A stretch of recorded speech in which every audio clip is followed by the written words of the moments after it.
Десетото издание на манифестацијата Зелникот на Баба привлече голем број на гости од земјава и странство, кои во саботата се најдоа на градскиот поштад Свети Гаврил Лесновски во Пробишти.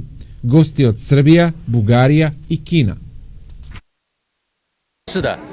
Ние сме многу среќни. Оваа година првпат имаме прилика да учествуваме на оваа манифестација. Многу богато, многу народ, изненадени сме колку многу има разновидна храна од различни места во Македонија, од различни држави и не представа посебно задоволство што денес сме овде. Денеска подготвивме кинеското јадење кој што на кинески се нарекуваат дзјаодзе, односно тоа се кинески пелмени. Тоа е кинеско тесто кое што внатре е полно со месо, со зеленчук, терешко месо, свинско месо, печурки, кинески печурки, неколку различни комбинации. И сме овде многу среќни дека еве на луѓето од Пробишти и на другите места да пробаат нешто кинеско, бидејќи кинеските дзјаодзе се традиционална храна која што е распространета низ цела Кина и која што посебно се служи вака и на богати, на празници како богата трапеза. Со оглед на тоа дека ова е манифестацијата Зелникот на Баба, дали досега имавте можност да пробате од традиционалниот македонски специјалитет зелник и ваш коментар, ви се допаѓа, не ви се допаѓа? Пробавме неколку работи, секако дека се превкусни, многу интересни, има многу различни зелници и други работи, многу вкусни. Добар дан, ево ми сме ту веќе трети пат. Добар ден, ние сме веќе по трет пат овде на оваа манифестација и можам да кажам дека сме презадоволни. Стекнавме големо пријателство, да вашите домакинки од Пробишти доаѓаат кај нас, а ние доаѓаме кај вас. Еве по неколку години се гледаме овде, а на 5 јуни тие доаѓаат кај нас во Алексинац, Република Србија. Со оглед на тоа дека не сте прв пат, дали имавте можност да го пробате зелникот? Одлично. На 10-тото јубилејно издание на манифестацијата Зелникот на Баба се демонстрираше како се прави зелник. Воедно имаше и работилница за сукање на зелник.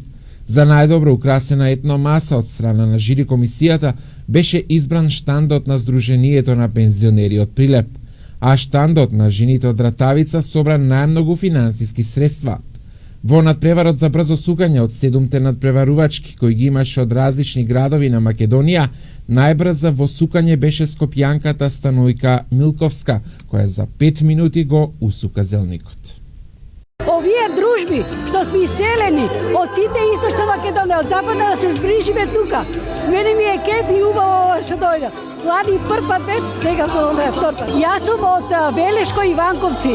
Таму баба ми, мајка ми јас сукам. И онака пити сукам сегде. Кај патуваме со Бисерпол, јас секогаш сукам. И сега за 5 минути сум сукала зелник, тука ми го зема одма. Голем број на штандови кои изработија зелници и други специјалитети изработени од вештите раце на жените беа дел од манифестацијата Зелникот на Баба.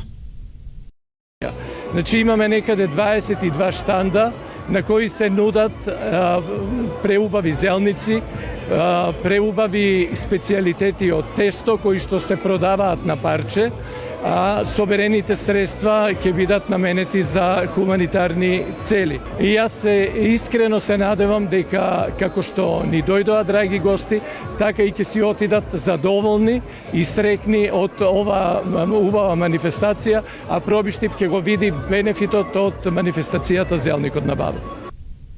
Градоначалникот на општина Пробишти Драган Анастасов е задоволен од манифестацијата, кој порача дека традиционалниот настан ќе продолжи да се развива и унапредува. Ова е веќе традиционален настан каде што секоја година општина Пробишти го организира, го зголемува буџетот со оглед на она кое што го имаме интересот кај сите посетители од година во година. Секогаш можам да кажам слободно дека времето е убаво на овој ден во Пробишти и сами може да забележите преку камерите колку се имаме присутни на штандовите од година во година и како се зголемува овој настан. Секако целиот ден е пропратен со културно уметничка програма која што трае неколку часа овде на градскиот поштад. Во културно-забавната уметничка програма настапија Блага Петревска, Ани Малинкова, Ирена Спасовска, пеачката група Герден, културно-уметничкото друштво Владо Тасевски и културно-уметничкото друштво Весели пензионери. Светската енциклопедија за традиционални јадења, Атласот на вкусот, објави топ листа најдобро оценети печива во светот. На списокот, поточно на 50-тото место, се најде и македонскиот зелник.